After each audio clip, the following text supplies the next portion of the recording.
give us a call. We're there. So we're happy to chat with everyone else in the CSNOW network. And finally, although we've had pretty extensive experience, both positive and negative, with this process, by no means are we the experts on this.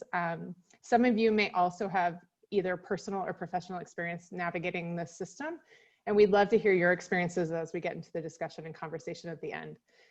Obviously, this isn't a one-size-fits-all, and everybody's experience with this has been really different, and everyone's experience with their rent situation or their mortgage during this crisis has been very distinct and unique. So we'd love to kind of open up that discussion at the end.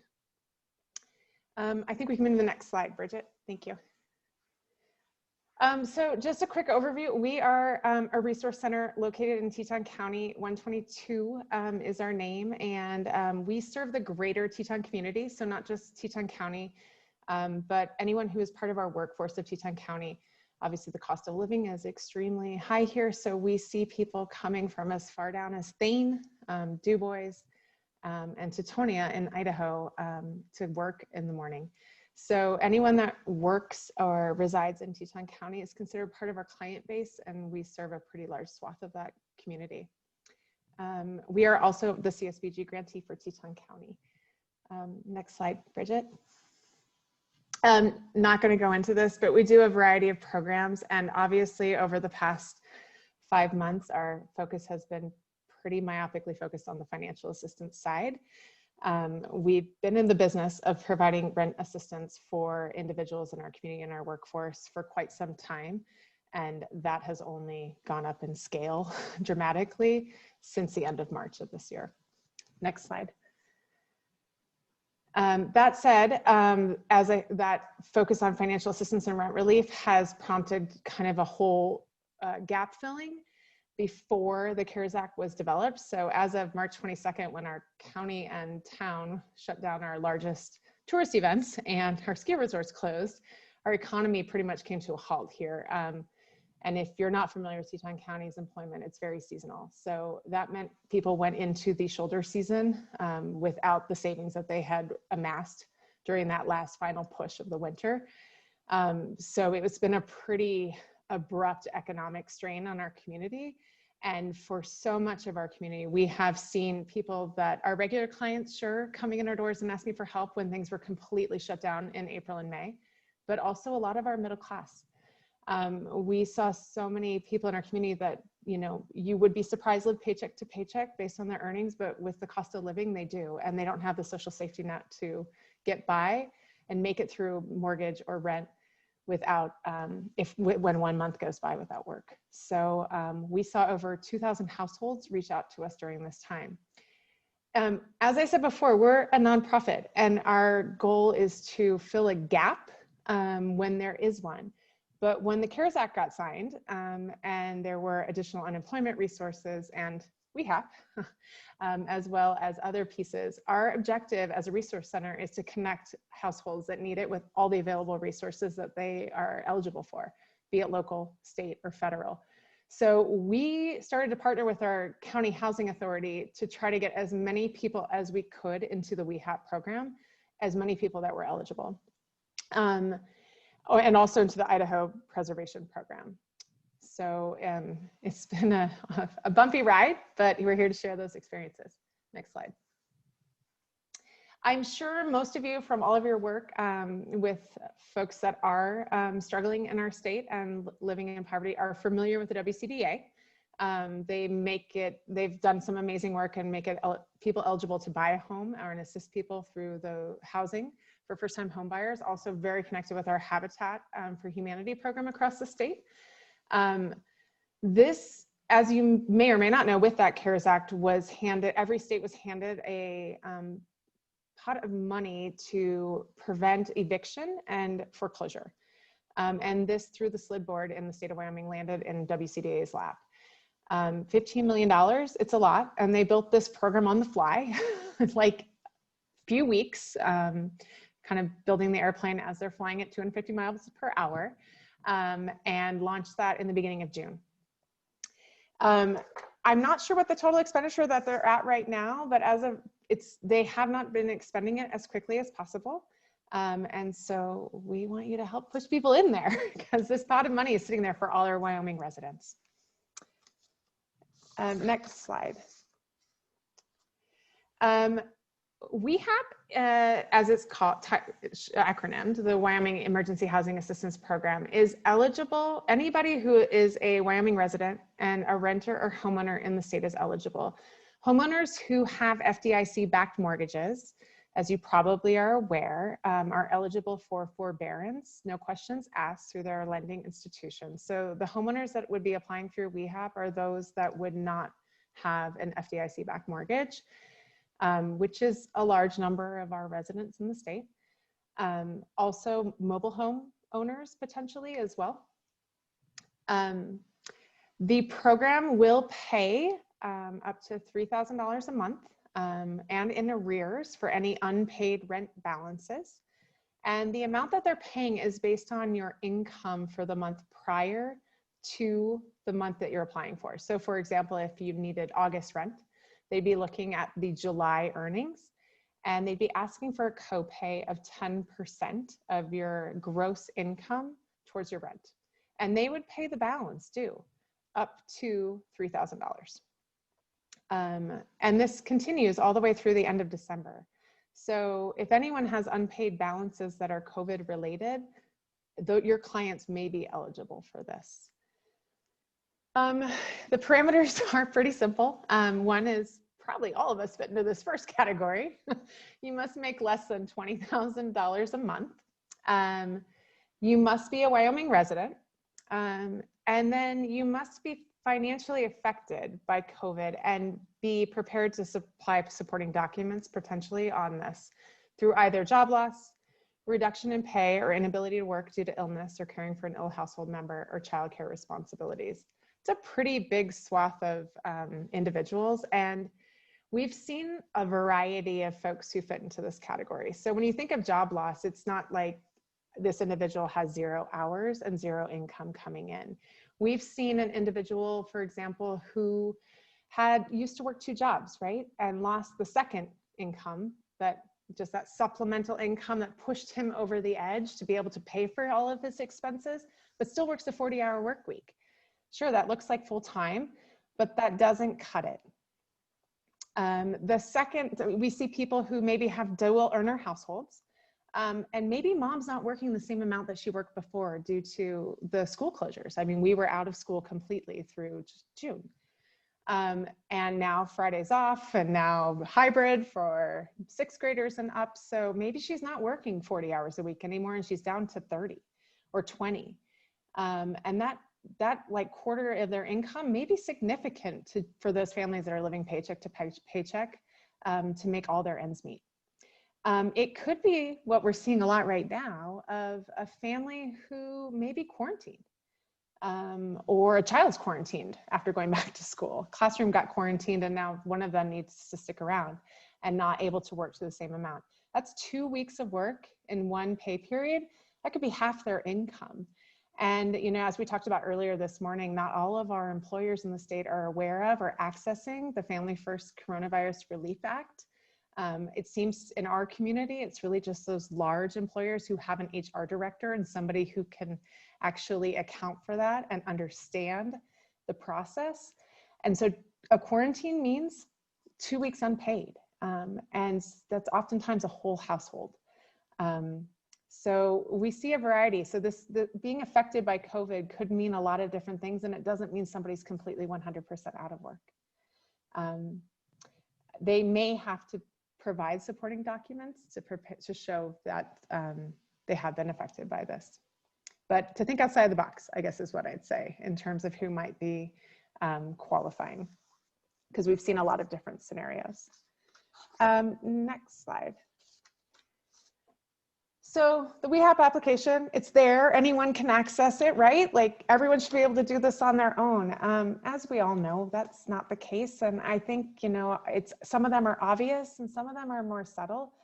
We spent a lot of time through Bridges Out of Poverty these past 2 days and can see that subtle side possibly. I mean, there's the obvious ones, like we've been laughing this morning as we were logging in about, you know, the internet access in Wyoming.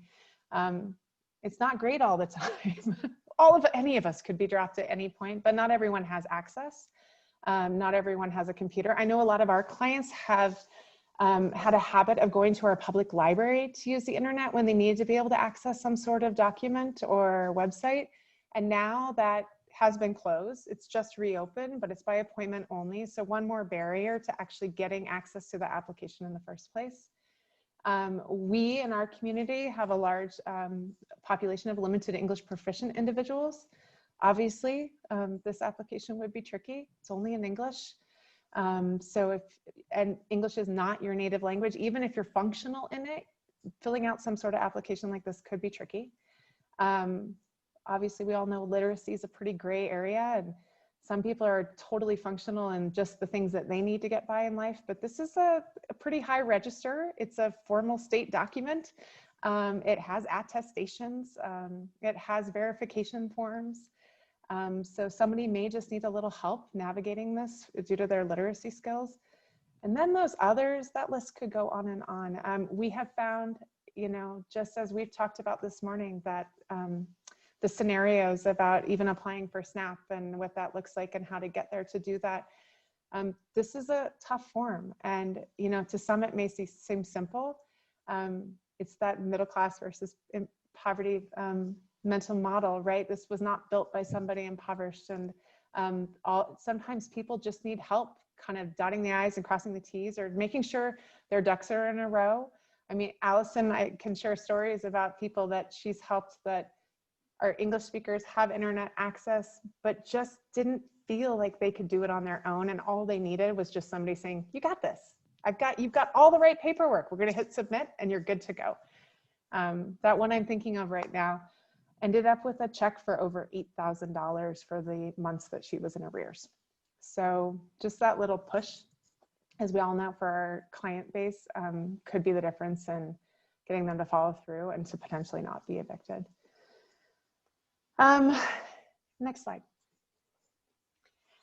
So since June, we have screened and referred more than 160 households to the WEHAP assistance program.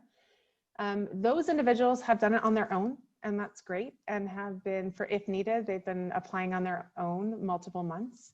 And Estella, Allison, and a couple other staff members to date, and that number keeps growing, and I'm sure it will as we hit our shoulder season in the fall, have directly worked with 71 households. Sometimes that's a few different appointments. Sometimes it's virtual, completely over the phone. Sometimes it's a pretty onerous process. I think of just bird dogging to make sure they get all their ducks in a row and all their paperwork together. It's not something that some of our clients are very accustomed to doing on their own.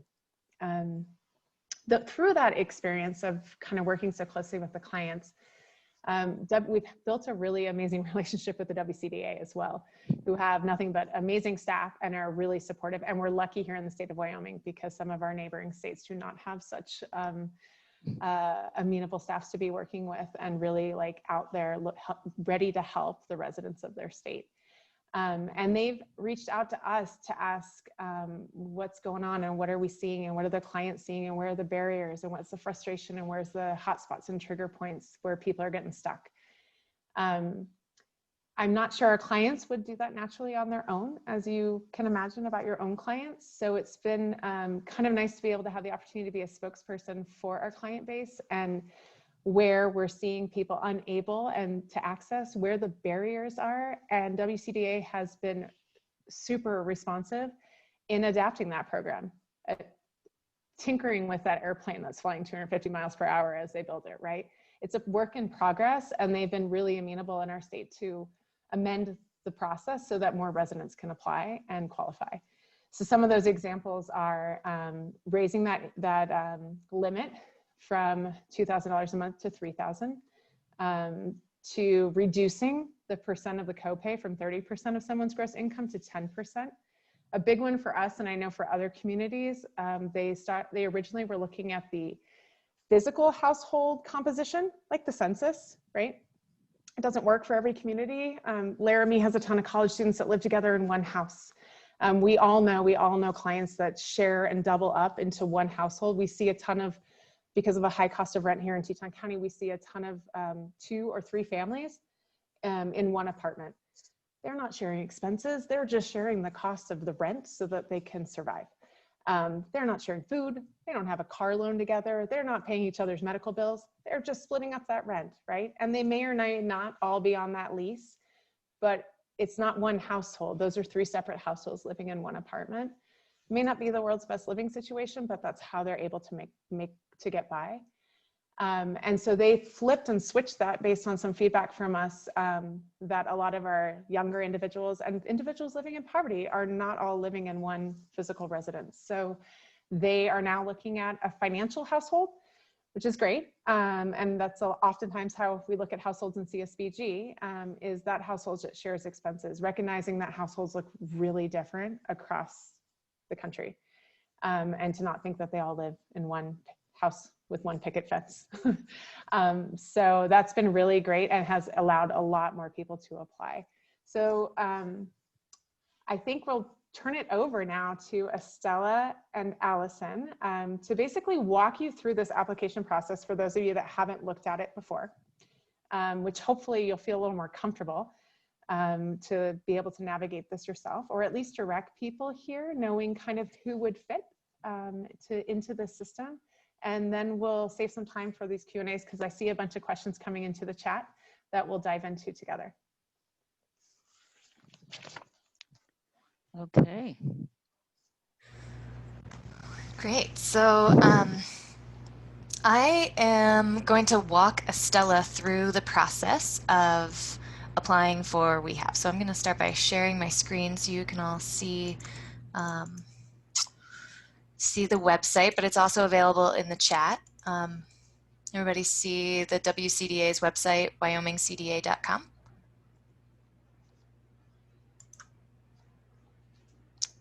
All right, so Estella, Yes. how you doing? Good. How are you? Good. I just wanted to follow up on some conversations we've had previously about, how your family was faring during these past few months. And since you've been impacted by COVID-19 and need some help paying your rent, I'd like to help you apply for Wyoming's Emergency Housing Assistance Program, WEHAP. Okay, great. Thank you. Okay, so what you should know about this program, while it is designed for renters to be able to pay their rent, it requires the cooperation of your landlord. Do you think that they'll be willing to fill out a verification form and provide their W-9 for their taxes to the WCDA? I don't know for sure, but yeah, I think so. Okay. Well, if your landlord has questions, there is on the WCDA's website an FAQ, the frequently asked questions for landlords, as well as for you, the applicant. So I would encourage your landlord to check out, I'd encourage them if they had questions to look up more information on the WCDA's website, and if they still were curious, to call the WCDA directly. Okay. Okay. But let's start your application. Okay. Let me go back. Okay, so we're going to go to the main screen and say apply here. I'm not sure we're logged in the right way. Okay, so let's sign you up. Okay. And we're going to use my email address just to keep this going. Okay. I'm going to do it this way. I've already created one account. We have to log in twice. You'll notice that this process requires you to log into the WCDA's website as well as this service they use, Submittable, to actually look at the applications that have been saved or have already been submitted. So just bear with it as you do the same thing over and over again. Oh boy. Uh-oh. Oh, geez. All right, let's do it this way.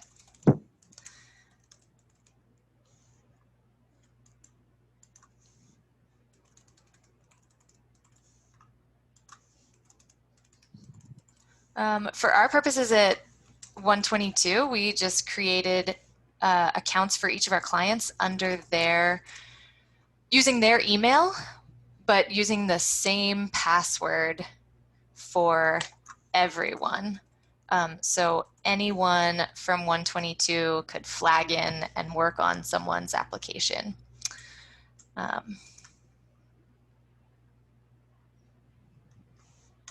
All right, so this is submittables page. And for our purposes, we would be looking here under submissions. And if we had already started an application, it would be under saved drafts, or if we had completed an application, it would be available here with updates on where that application is in the process of being reviewed. So unfortunately, we have to circle back around, go back to the WCDA's website. This is what you'll find is a little tedious about their application, but you'll see now we're logged in, Allison Sperry. Ideally, that would be Estella's name instead. All right. All right, so down here we'll find the application, but I would want to make sure that Estella, who maybe doesn't have this screen in front of her, knows what the WEHAP program is all about. We've already gone through a lot of that. Carey's already gone through a lot of that. So we'll jump right in to applying. You'll see below there is a continuing application. So if Estella had already submitted one and been approved, we would just open a continuing application. All right. So I am going to scroll down to the beginning of the application, putting in Estella's information.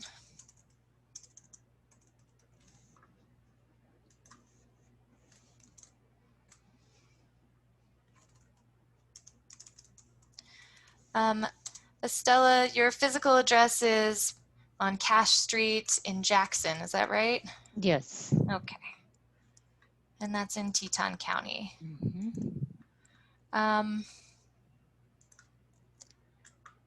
For our purposes here, I'm going to jump down to the more pertinent stuff.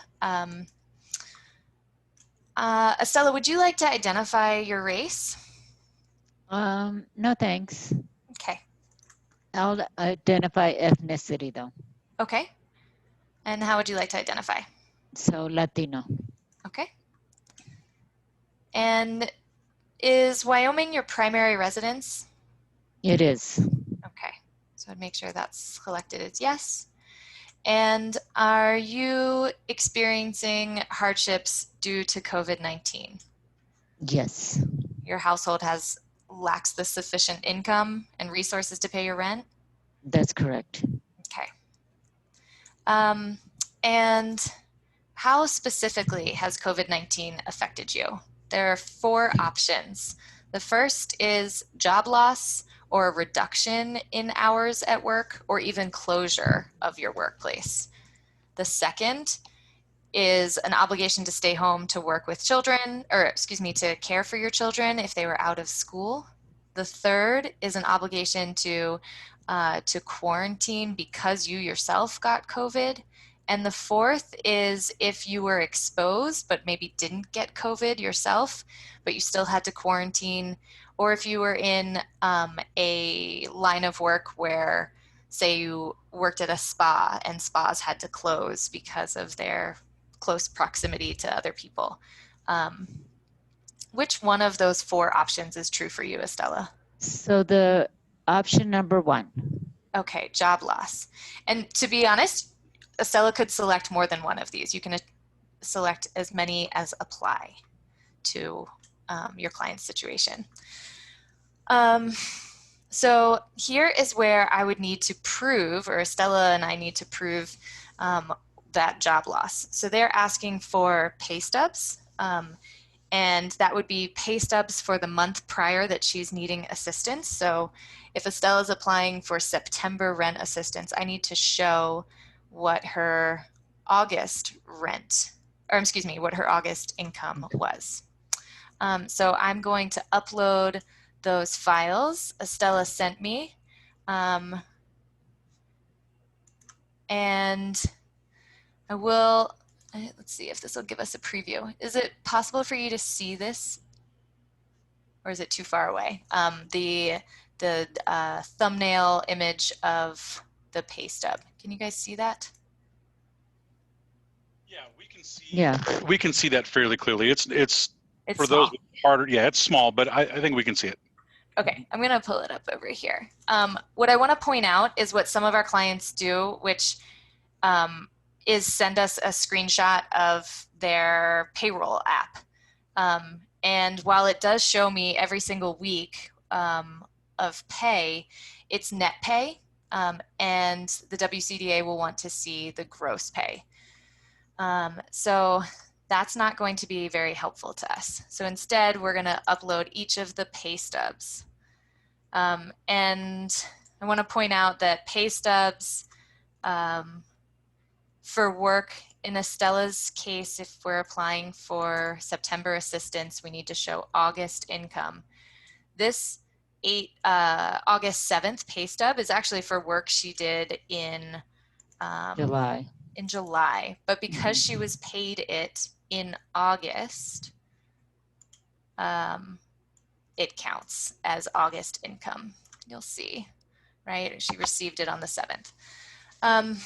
Okay. So I would continue to upload all of those pay stubs for every single week to give a full picture of the months. And then, Estella, I'll need to explain when and why your reduction in hours occurred. Okay. So it started in March when COVID pretty much shut down all of the businesses.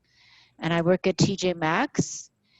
And when we started to open again in May, TJ Maxx reduced their hours of operation. So I don't get the pay that I used to get, the 40 hours. Got it. When the store was reopened again in May, they reduced their hours of operation. Yes. Since then, so you're used to working how many hours a week? 40. And since then, how many hours do you work on average? It just depends between 20 and 30.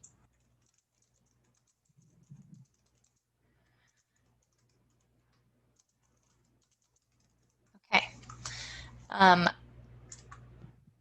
Great. So for each of the reasons we select as for how COVID has affected them, a new space pops up for us to answer the question. So here I just selected the last option, which was, a need to self-quarantine, and you'll have to explain exactly why.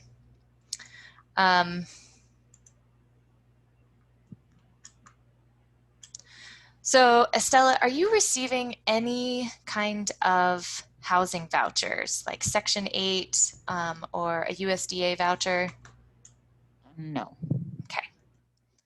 And for everyone that's earning an income in your household, would you say that monthly you're earning more collectively altogether, more than $20,000? No. Okay. So equal or less than 20,000, yes. And what kind of help do we need? Do we need rental assistance strictly, or have you just moved into a new place and maybe a security deposit was required? We can also apply for that. No, just rent. Okay. Additionally, if someone's living in a trailer, lot fees are available. And then the other circumstances listed here are more home loans that are not FDA backed. And then, have you been able to stay current on your rent? I know it's the middle of September. Were you able to pay September's rent? No. Okay. How about August or July? We could go all the way back to April if you were unable to pay. No, those months I did pay. Okay. Okay, so we're just going to select September. But if in Estella's case she needed previous months, we would provide income for the month prior. So if we were going all the way back to April, we'd need to show her income in March. And your rent is $1,845. okay. And then here I would attach her lease.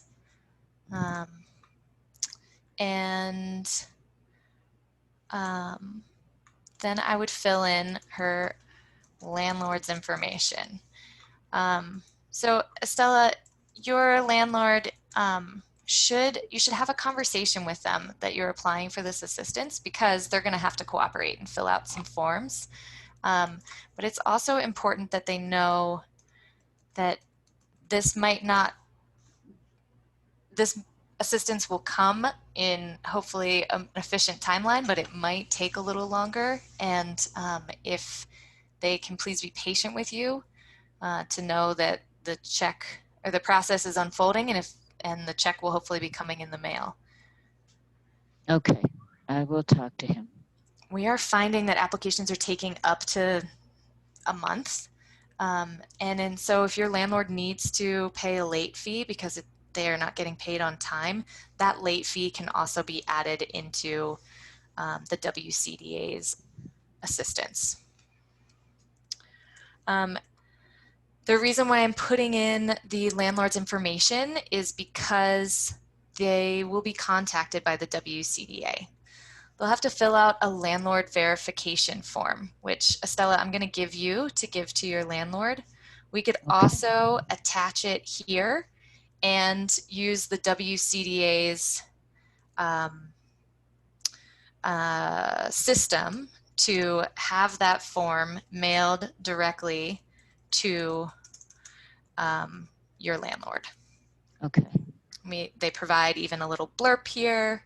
Mm-hmm. We can copy and paste that. And then a request will be sent to your landlord automatically. But I'd really encourage you to talk with them. Okay. And the things that I find landlords have a concern about are on this form at the bottom. First, they're just filling in the basics. You are their tenant. This is the address. This is the date you moved in. You have paid your rent through August 31st, 2020, if you were not able to pay September yet. You don't have a security deposit due because you haven't just moved in. If you owed a little bit of money in late fees or in previous month's rent, this is where they could add that in and prorate your rent for more than just the $1,845 you owe. And then they will need to answer the same questions that we answered. It is possible for those of us who are working with clients to fill this form out for the landlord and then leave it mostly completed except for the landlord to sign here at the bottom. And I want to direct everyone's attention to this section. So the landlord is making a statement certifying that if they receive funds from the WCDA, but they are not compensated the 10% of the tenant's income that the tenant's responsible for paying towards their rent, they are agreeing to not evict for that month that they received funds. If come October, Estella, September's rent is paid for by the WCDA, but Estella couldn't pay her portion, she gets to stay through September, but come October, the landlord, all bets are off and the landlord can do whatever they need to do. The other thing is, if Estella were to throw a raging party or destroy the property during the month of September when she received assistance from the WCDA, the landlord could evict her for those things, anything other than her ability to pay. Okay, so we'll go back to the application. We've submitted this auto-populated request to the landlord directly, and it comes from Estella's email address. It comes from whatever email address you set up in creating the account. Then we need to add up Estella's income for the month of August, since we're applying for September rent. And Estella, were you receiving any other income other than your pay at TJ Maxx? No. Okay. So I would go back and I would look at Estella's gross pay from those pay stubs she provided me with for the 4 weeks that she was working, and I'd add that in, gross pay. If Estella was married and her husband was getting Social Security, I would check that box and I would provide his Social Security income down here. And then I would attach a statement, either the Social Security benefit statement or a bank statement that shows that deposit from Social Security Administration. And then of course I'm going to attach all of the pay stubs. If Estella was married and her husband was also working, we would include his income on this line. It would be a household total gross income, and then attach his files here as well. Okay, so we're almost done, Estella. Just a few more things. This question, I don't even read to clients because it seems to be a trick question. Do you believe that you're eligible for CARES Act money? Well, given that the WCDA received its money from the CARES Act, the answer to me would be yes. Yeah. But actually, if you answer yes, you'll see that you've gotten yourself in deeper water than you need to be. The answer is no. So here I read off, okay, Estella, so I'm going to read you the statement and then I'm going to sign your name if you're comfortable with it. I certify that I've compiled with all the that I've complied with all the state and county health orders related to COVID-19. Yes. I certify that the information presented in this application is true and accurate to the best of my knowledge. Yes. I understand that the Wyoming Emergency Housing Assistance Program will pay the difference of 10% of my household's current monthly gross income. So Estella, that means that you're responsible for paying 10% of your income towards your rent, and then the WCDA will help you with the difference. Okay, great. Okay, and that portion that you'll have to pay will have to go directly to your landlord. Okay, so rather than read off all of that to those of us who can see it right in front of their faces, I will go ahead and sign Estella's name, date it, and save it. Mm-hmm. And then if we're ready to submit, I'd go ahead and say apply. If I applied and I realize after the fact there's something I need to add to her application, I would go here to submissions. This is the backdoor submittable, which you'll access from the WCDA's website. And under all submissions, it will show this recently submitted application. I would click on that and be able to add a message, which I'm seeing. That is where in these messages you'll be able to add additional files and write a note to the WCDA. Oh, I forgot the pay stub. I'm going to add it in here. All right. So there were already some, we should open it up to questions, and I know there were already some in the chat box. Yeah, so I can take some of those questions, Allison. That'd be great, Estella. Okay. So does WEHAP pay the lender landlord directly? Yes, they do. So that's why it's important to have all that information, email address if you have it, their mailing address, their phone number, because they will pay directly and sometimes they will communicate with the landlord directly. How would an individual business owner, small business owner, explain a drop in patronage orders and revenue? I haven't had that come up, but what I was told that they could write a letter of explanation, or they could, if they have a profit and loss from their accountant, some sort of financial statement proving that their revenue has dropped. Estella, on a similar note, what about somebody else who wouldn't have regular pay stubs, like someone who gets paid in cash cleaning houses? Right. So I also just submit copies of those paychecks, just as they were, you know, a regular paycheck, and just then try to add somewhere an explanation. You know, this is my gross pay. I don't get paid with a regular paycheck. I don't have payroll, taxes taken out. And many of the people that I work with are all Spanish speakers and are not proficient in English. So they write me notes in Spanish, and then I translate them, and I send both notes to the WCDA, and they've accepted those. Because we have a lot of self-employed housekeepers here, and so that's just kind of a usual type of income. Okay, any more questions on that? Let's see. So if a client receives assistance from another agency,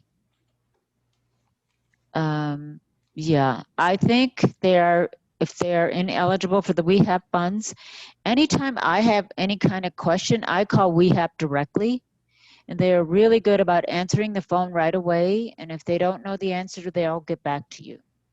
And you just have very good communication process with them. I email them, I call them anytime there's any type of question. So if there is a question about those funds, I would call them. One thing to note, Estella, to add on to that is that each of these are per month. So you're looking at a monthly income and assistance for that individual. So if they receive some sort of federal assistance every single month, that may make them ineligible, like they're in Section 8 housing, right? Or income assisted housing already. And that should hopefully be requalifying, right? But if an individual gets some assistance maybe in May, but now has the inability to pay in August or September or October because of some COVID-related loss of wages, it may not matter because it's what they have coming in that month. So you're really looking at that month-long picture and what is left to be paid on that rent. Also, please note that any assistance that is not federal, for example, if we assisted at 122 as a nonprofit, or the church helped assist that individual's rent, that does not make them disqualified for WEHAP assistance. It's really about what's gone on in that income the month before and how much rent is still due. Okay, so you're saying that the CSBG assistance does not count as paying their rent? If you paid rent with CSBG, let's say September, right? If they don't have anything left to owe, Kyle, then there's nothing like even. They can't turn that in. Right. But let's say we hit October's rent, right? And they're still in the same situation. And they don't have enough earnings in September, they could qualify for October. So let's say that you had both CSBG funds and you could use WCDA. What circumstances could you envision to where you would use WCDA over CSBG? Honestly, for us, we're pushing everyone into WEHAP. We're pushing anyone who qualifies into WEHAP first. Obviously, there's some people that don't end up qualifying and they get denied, or their landlord doesn't want to cooperate. We see that sometimes. And then we'll circle back to us and towards our, CSBG funds. Mind you, our CSBG CARES Act funds could be expended for 3 years. This WCDA funding is going to run out at the end of December unless that gets extended. So we have front loaded everybody into WEHAP as much as possible because plus, of CARES Act for CSBG. You've had some pretty high expenses, I imagine, because you have high rents. So you probably already went through everything you have outside of the CARES Act. And it would make sense definitely for you to go WCDA first.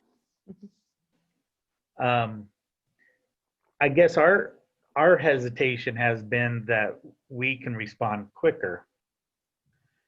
We ran out of our CSBG funds now, but we're trying to figure out what we're going to do with the CARES Act money. And it's one of those things of, well, you can only spend it on a few limited things, and we don't have a lot of health costs, and we don't have a lot of, and it's like, well, what else are we going to spend it on? So it's sort of like, well, do we spend the state's money, or do we spend our money, or do we? I hear you. And I guess it is kind of a shell game, but knowing that this money is going to be gone in December and has potentially, we don't know what's coming down the pike. Yeah. In January, February, March, as cold and flu season really gets underway, that money, can be expended through 2022. So it's really a shell game on where you want to push it. But for us, we've pushed everybody we can through the system first.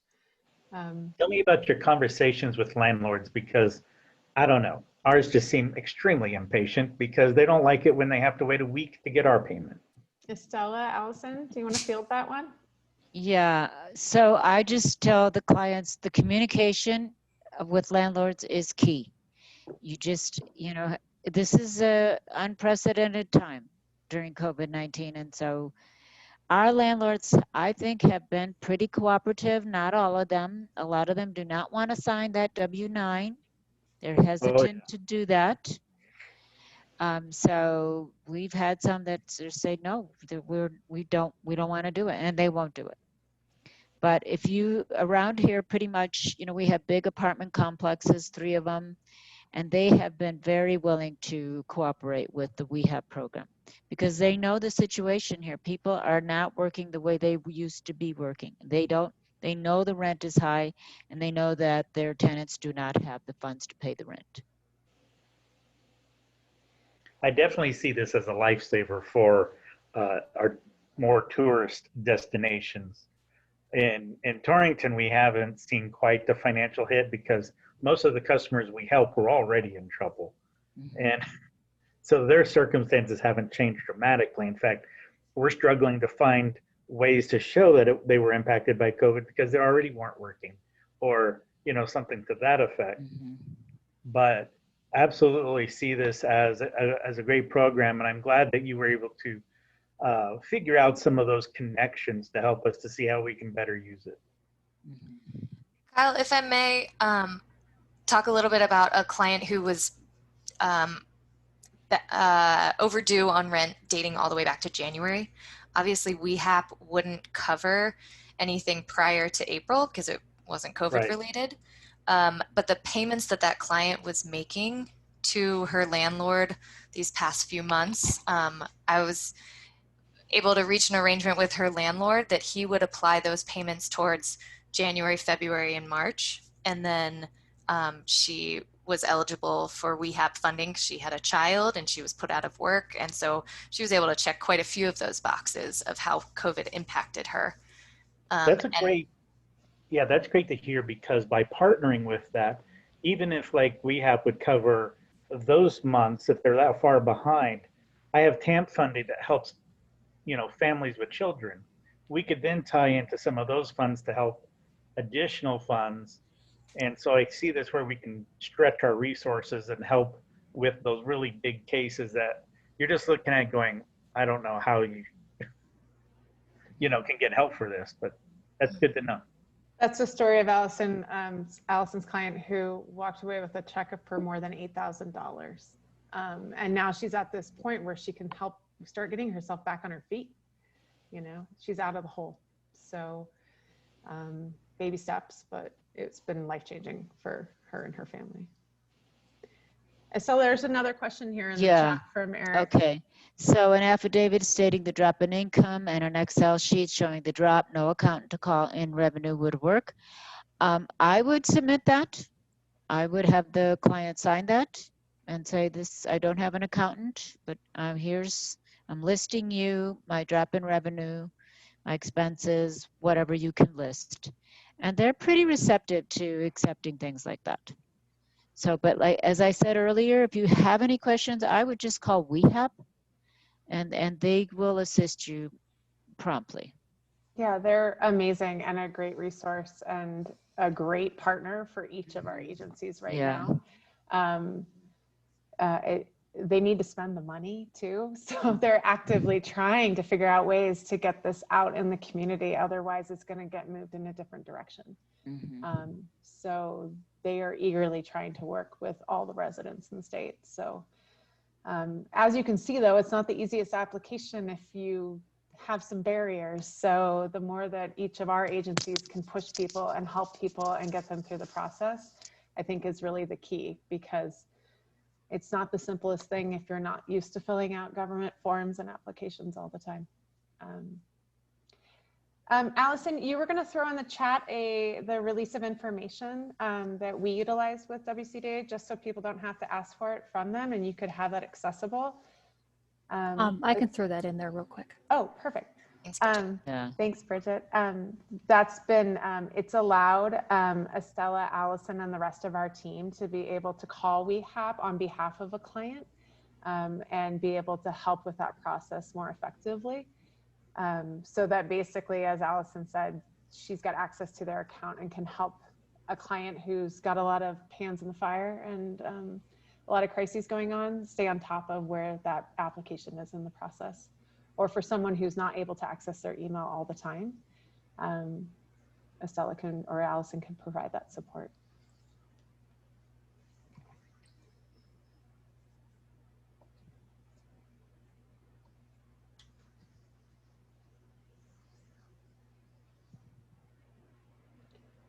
What other questions do we have?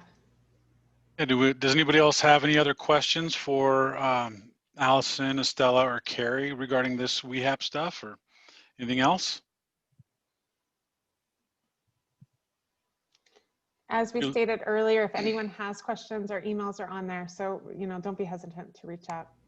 That's the cool thing about CSNOW, is that we're all there for each other and to share ideas and bounce ideas off of each other. It doesn't have to be just CSBG related.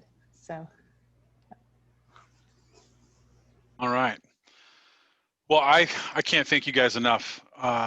This entire thing has completely shot beyond my expectations, and I've been really happy these last 2 days with the conference.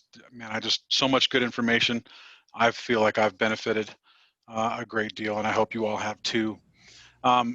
We have one last thing on the agenda, and that is our annual meeting.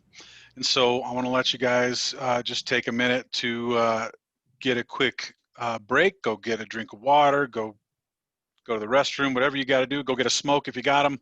Whatever your thing is, now's your time. We'll be back at 3 o'clock. Thank you.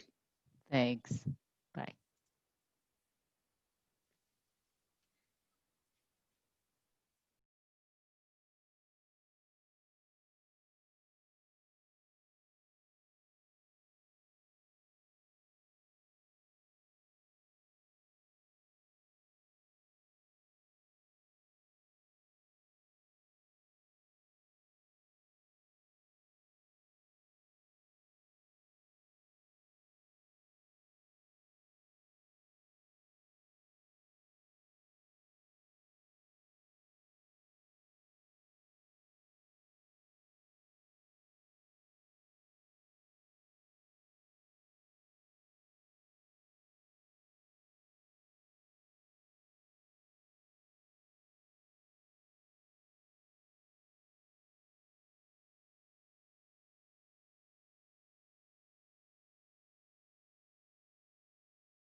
Well, I just wanted to let you kind of know that we have an agenda. I'm going to post this in our chat for everyone here so you kind of know what's happening and when.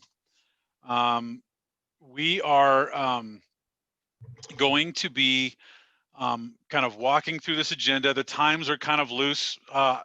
You know, I'm not the most long-winded communicator out there, but sometimes I get to go. So I just kind of put various time slots in there to make sure we covered all the business completely.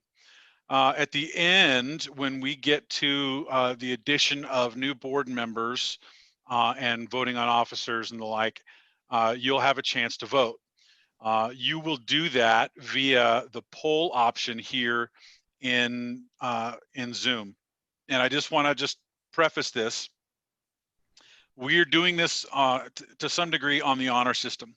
If you are here attending this conference, the chances are you are a member or part of an organization that is a member of CSNOW that gives you voting rights. Your voting right extends to 1 vote per item that you have voting rights on, and that really limits your voting rights in the CSNOW bylaws to voting on officers and voting on new board members.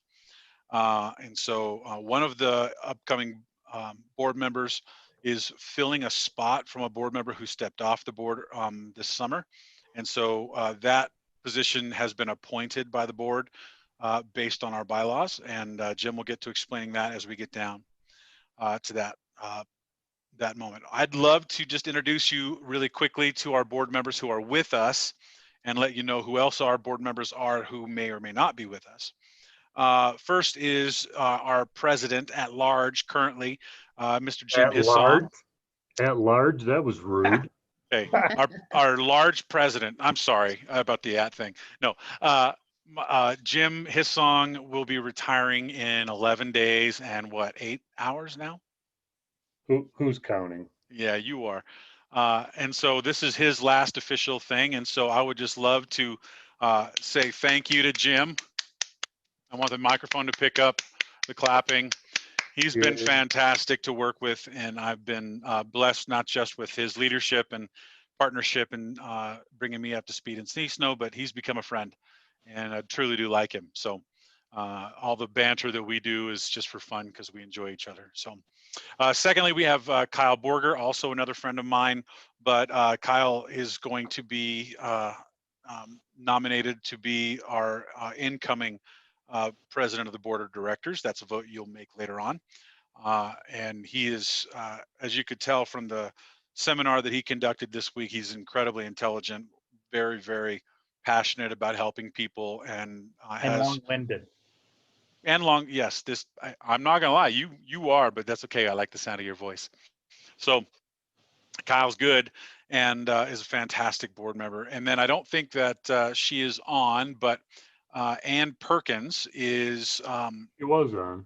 She was earlier, yeah. She is in Sheridan County and is the grantee there in Sheridan County, and then oversees a number of other sub-grantees there, and she's fantastic. I think Ann is absolutely brilliant. And she's on the list. She may be on still. Yeah, I didn't see her, but maybe she is. And oh, hey, there? Ann is on, so that she's just muted and her camera's off. She may be there or may not be there, but she's fantastic also. And then I'd like to introduce also Ivy McGowan. Ivy Lee is part of the Campbell County Care Board and is the Region 8 RPIC representative. RPIC stands for Regional Innovation Performance Consortia, and we are part of Region 8, which consists of Utah, Colorado, Montana, South Dakota, North Dakota. And so we have just kind of this little collection of small population states, more frontier and rural states. And she does a great job. Ivy is an incredibly experienced and wealth of knowledge and information with regard to grants and CSBG and many other things. So love working with her as well. A few sponsors that I'd like to thank for our conference.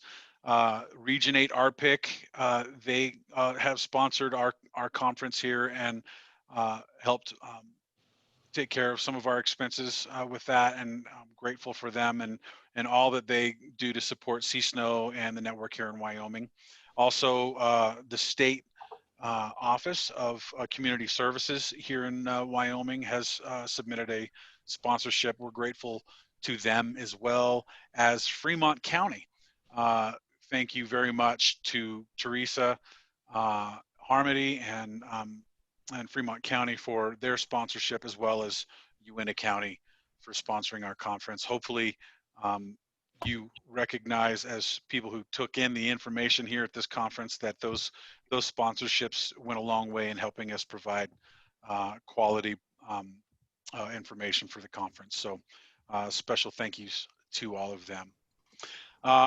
We are lucky to have been offered the opportunity to create a way to help our community action agencies deal with the increase of at-home work and remote work and things like that. In the spring, when the CARES Act was passed and everyone was scrambling on state levels and state association levels to figure out how to get that money into the states that they were a part of, one of the things that we tried to figure out is how would CSNOW use that money if we could get a hold of it. And we had a lot of ideas. If you spend any time with me at all, you know that what if is a question that I ask daily, multiple times. And so there's no shortage of ideas coming out of me. But in conversating with Sarah Green at the state office, we kind of figured out that one of the best ways to disseminate funds through CSNOW would be to help with equipment for grantees and sub-grantees that are increasing their remote work, but don't have all of the equipment that they need to conduct that remote work. So computers, keyboards, mice, headsets like this one, screens, you name it. If you've got to get a setup at a remote workstation, that's the kind of stuff that we're going after. And so we have secured from Region 8 RPIC, also received CARES funding. We will receive $25,000 from Region 8 toward this program. And also, we haven't received final, so I won't give you a solid number yet from the state, but we will be receiving CARES funds from the state, all going toward community action agencies here in Wyoming, getting you equipment that you would need to conduct work in relation to COVID-19. And so even if that means you've got to replace a workstation because you've had to increase your staffing, any of that stuff is eligible. So if you and your team would do me a favor, just be on the lookout for information coming from me. There will be an application process, and I will be sending out emails here in the first part of October, just trying to get a better idea of who needs what. The survey that you completed earlier that came from Sarah regarding equipment needs and remote workstation needs and things like that Sarah sent out. I have that information that was sent so that I would have access to some information. And as we get closer to pulling the trigger on things, we're going to need some more specific information. So be on the lookout for that. And you know, it's one-time deal, so make sure you ask for what you need in the process. It's not going to be a never-ending pile of money, so of course first come first serve will be how it works, but we'll have an application process and all that stuff. We'll have more information as it becomes available, as we get more definitive layouts in terms of that stuff. Now, I kind of teased earlier that one of the questions that we get from grantees and sub-grantees is, so what are the benefits of being a part of CSNOW? What do we get for our membership? And I confess that the first few months of my time here was spent trying to learn. And then I got a big fat curveball when coronavirus hit and everything changed. And so the learning and all that stuff and all the value that really comes from being a part of a state association, I think the value went up in some areas and went down in some others. And this coming year is going to be very different. So what we're going to be doing is increasing the amount of opportunities that you have to connect together as a network. And so once a month, we're going to be doing Zoom trainings. simply just like this, so that you get a regular flow of information and a regular opportunity to connect with us here at CSNOW and with other grantees and subgrantees in the state and part of our network. Because as we said, we are better together. And so bringing everyone together as often as we can is a big part of what our board is passionate about and what I'm passionate about and what we're going to be doing going forward. So once a month, we're going to be doing a training, and those things are going to cover some of the stuff that we covered here today. So it might be a health check on you. How are you feeling? How are you doing? Is compassion fatigue kicking in on you?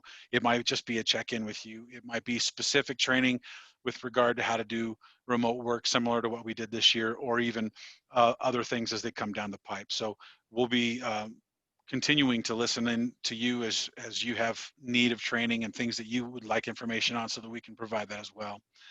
Another bi-monthly opportunity that we're going to have is a networking connection.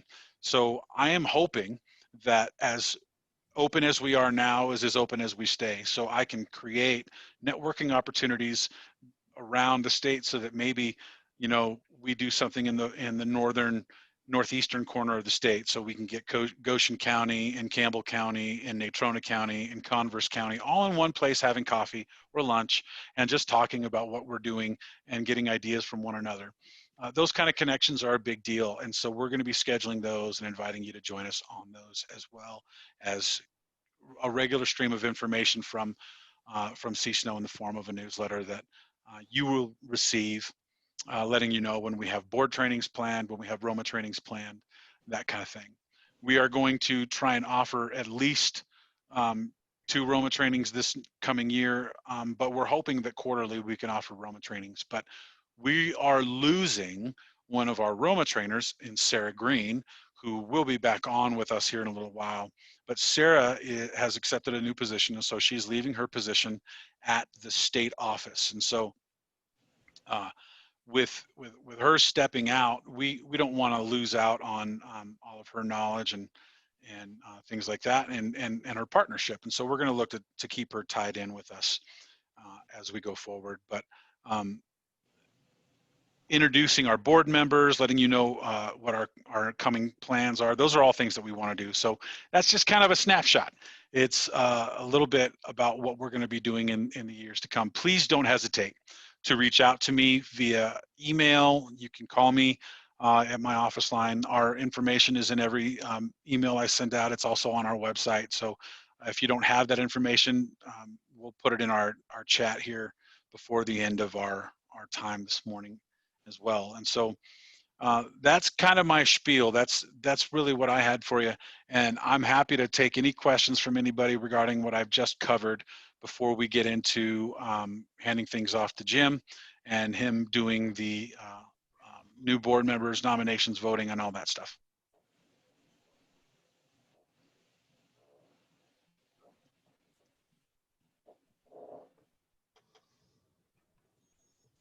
Okay.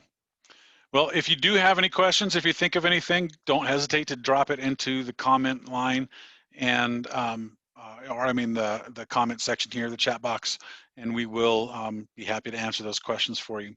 Really quickly before I hand it off to Jim, as this session closes and as we finish up our business for the year, I'm going to be sending out, before I go home, a survey regarding all of our presenters, our conference that has an evaluation to each of you who were a part of our conference.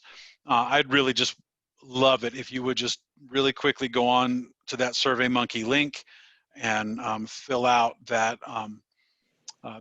that survey, that evaluation survey, and let us know how we did. Let us know what you think went well and what you didn't think went well. If there's something that you think we could have done better going up to the conference, in the conference, or even following the conference. Appreciate that feedback totally. And then just so that you know, it'll take about a week, maybe a little bit longer than a week, to get all of the videos and files uploaded to our website and to our YouTube channel, so that you can disseminate that to other staff members and things like that. But we want to make sure that the content gets out there and stays out there so that you have access to that information. Because from my perspective, the information that was shared at this conference was just stellar, and I think it's a really good benefit for our network to maintain access to it. So with that being said, Jim Hissong, take it away. Thanks, Eric. Before I forget and such, she's been on here for 2 days, and Rebecca Eastman is going to try to fill my shoes, but she's taking over on October 1st. So, after that, make sure you get on with sending emails to her. She's a good hand, and she's going to take care of us here in Uintah County. I want to thank everybody for their attendance. I just need to say a couple of things real quick. I think I'm the only person that is still as a grantee director. From if you weren't around 5-6 years ago, you really don't have any idea of how badly we needed in this state a networking group. We couldn't apply for any grants because we didn't have a state association, but more than anything else, we needed something because we didn't have a relationship as an organization with the CSP office in Cheyenne. And we suffered for many years through benign neglect, and it really hurt us, and it hurt the people we're trying to help. Things got much better with Shauna, and particularly with Sarah when she took over. And things are different. I mean, Eric just said, Eric created, I think he made it up, but he created a new verb. He was conversating with Sarah recently. That wouldn't have been possible even 2 years ago, that we could actually have a networking opportunity with the state office, and that's been great. We've needed a data tool, we needed networking opportunities and training. When we created CSNOW, we had institutional memory. So, it was the people that had been around forever. Myself, Bob Shinmori, Tim Ernst down in Cheyenne, Julie Dunlap, and after today, we're basically, the old guard is gone, and we've got partnerships now with Align and Jody Shields there. We had our first director with Joey Samudio, and Eric's taken over now, and in many ways he's doing a lot of great things, more so than Joey. So my point is, we continue to evolve, and it's time for new faces and more vitality. And sometimes that means just getting some more youth. I'm just happy I've been here for 2 days, and in the video here, it's always Kyle and I right next to each other, and I'm just happy to say I've got more hair than he does. So you got to deal with that. So let's get on to the votes. And remember, as a grantee, dues paying grantee, you have voting rights, and those of you that are sub grantees, 1 vote per grantee, 1 vote per sub grantee. I had one of my sub grantee, Angie Fessler, with sexual abuse and family violence here in Uintah County. I just told her to remind her that she has a vote. So as Kyle mentioned, the board, by our bylaws, we can replace a vacancy that occurs. Desa down at Calc in Cheyenne had to leave, and she had 2 years left on her term. And so the board, by our bylaws, we have replaced Desa with Sarah Green, and we certainly appreciate Sarah being able to continue to be involved with CSNOW. She's got a lot of knowledge in her little finger that will help us in the future.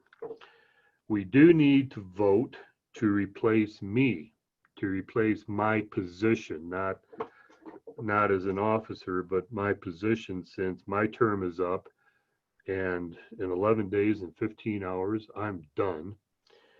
So I get to move on to a different part of my life. So I need to have a vote from the board's nomination of Susan Carr to replace my position for 3 years. So remind us again, Eric, how we're voting, doing this. So let me just kind of walk you through this here. If you will, on your computer, all of you who are in our thing here in the Zoom room, I don't know if you call it a Zoom room, but it rhymes. And so down on the bottom, if you put your mouse on the screen with Jim's face in it, you'll notice that what pops up is security, participants, polls, chat, share screen, all that stuff. I want you to click on the polls. And there are 2 questions up for vote. The first is cast your vote for our new board member, Susan Carr.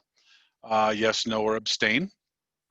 And the second is to cast your vote for incoming president of the board of directors of CSNOW, Kyle Borger. So that's where the voting will take place. So Bridget, do we need to actually launch that poll, or is it up and ready to go? Just go ahead and. We're not ready to vote yet, but Okay. shortly we will be. Okay. Yeah, you should be able to just deploy the poll from there. You just go to poll and it should say launch poll. So I'm going to make Jim a co-host. He'll be able to launch that as well. Either you or Jim can launch that. If Jim knew how to launch it. Is it at the bottom? Pardon Is me? it at the bottom? Yeah, so if you go down, Jim, if you click on polls, it'll come up and then there's a little blue button that says launch polling. And that will only be that will only be visible to Jim and Eric. Once they've deployed the poll, everyone else will see the poll come up on their screen and you can vote from there. And it looks like we need to do both positions at the same time, huh? Yeah. Okay. So, Teresa, thank you for your question. I'll make sure everybody can see that on their screen when we're done. So the next point, board recommendation in our last board meeting, looking at replacing my position as El Presidente. El Jefe. Or Jefe? El Jefe. El Jefe. Okay. And you make up words, so I'm not even going to listen to you. Anyway. El Jefe is Spanish for the boss, man. Come on. I know it's Spanish for chief, as a matter of fact. Anyway, board recommendations. We ask that you consider Kyle Borger for president. And so what I need by voice vote is I need a nomination to have Kyle Borger as president of Community Services Network of Wyoming. Do I hear a nomination? Jim, I nominate Kyle for president. Okay, Carey, nomination. Do I hear a second? Jim, this is Susan, and I second that. Thank you, Susan. And those in favor of the nomination, please Please signify. go and vote now. I've launched the poll. Go ahead and vote.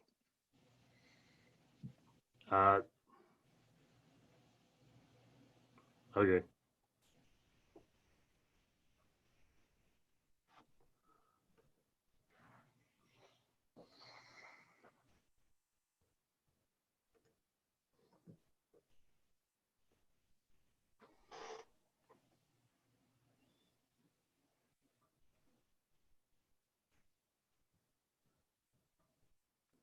Has everybody voted?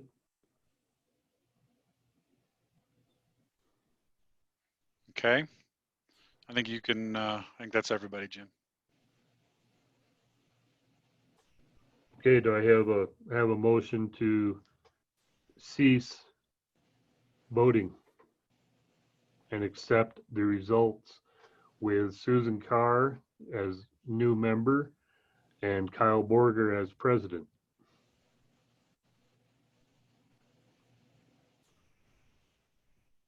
I think Kyle abstained. Congratulations. Kyle, did you abstain from voting? I don't have to tell you how I voted. No, you don't. Hey, I abstained. you live in Trump's America. You have to tell us. The All right. jackbooted thugs are outside your door, man. I'm officially done. Kyle, you're up. Not until the end of your term. No. That in October. You don't have any official things to do, but you're. We've changed. We have had our annual meeting. Don't take this moment away from me. I'm done. All right. Okay. Thanks, right. everybody. That's awesome. I think that's the end of it then. Yes. And so these are the results. Thank you very much for your voting. Congratulations, Susan. Welcome aboard. We're excited to be working with you. Sarah is trying to get on, but misplaced her link with her email with the link in it. And so I'm just going to tell her that we made her in charge of everything. So she has to do all the work. Choo. Yep. Why did we make her president? Well, you should have nominated her. That's your fault. But you're El Presidente. You can do whatever you want now. So I think, unless there is any additional business from the floor, does anybody have any additional business or concerns before we adjourn and go hunting? I'm going fishing. Fantastic. Hey, Jim and Eric, stay on for a minute. Okay, will do. Yes, sir. Everyone else, thank you so much for being on. Carey, thank you so much to you and your team for walking us through that WEHAP presentation. I think that was incredibly valuable for all of us. Sarah just Good, I hope joined so. us. Sarah, hey, congratulations. You're in charge. Oh, what? What? I missed a lot. You We did. voted you in as president. I hope that's It was not unanimous. true. Unanimous. It's amazing what can happen in half an hour, Sarah. Wow. It is. Hey, you're not in the basement. I'm not. I literally just got home from my office in Cheyenne, so I'm in the dining room. It was the closest place when I walked in the door. Thank you, Sarah. Well, we're Yeah, excited to have you on the board. I need you all to know that as soon as I found out that she was resigning, I freaked out, had a panic attack, hid in my closet for a day, and then said, Sarah, you're not allowed to leave. We need you. Can you be on the board? And and we're all really excited to retain her. She's been a huge help to CSNOW this year. You all need to know that Sarah has been a giant hero for the network in Wyoming, and we are really, truly grateful for her. Right? You're such a Thank drag. you. Jim has not been a hero. He's been a drag. All right. Thanks, everybody. I hope you have a great weekend. And if I kill an elk, I'll eat some backstrap for you. Please.